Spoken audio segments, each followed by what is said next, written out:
and welcome to the fourth segment of Cindy's Movie Corner! Today, I left the script in the other room. Hold on a sec. Hey, what's this weird white line on the wall? Hey, where am I?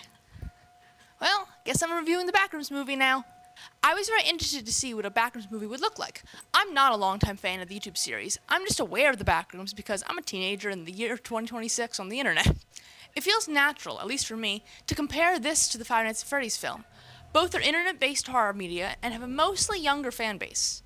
Unlike Five Nights at Freddy's, though, this film decided to cater towards the average horror viewer, and because of this, it feels more like a genuine film than something heavily tied to the fandom and the vibe of the original media, like how Freddy felt.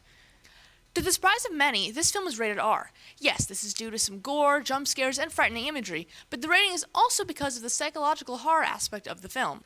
The Backrooms have been done before in video games and other videos inspired by it, and in all of them, the Backrooms becomes not scary after a while.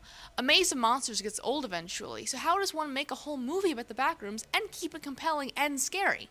The answer, make the Backrooms a metaphor and dive into the psychological horror aspect. I walked out of the theater haunted, and that's not just because of the monsters. Also, for the record, they were practical. But I felt haunted by what the film said. Backrooms here is depicted as unnervingly endless, as it always is. But it was a metaphor the whole time, and that's what makes this film feel so mature. Also, the minimal number of characters and the two they focus on really helps the feeling of isolation and dread. Also, the cinematography and soundtrack was just really good. And despite the film leaving many things up for interpretation and many things unanswered, this choice felt wonderfully purposeful.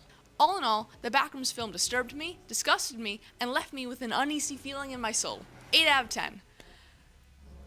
Now how do I get out of here?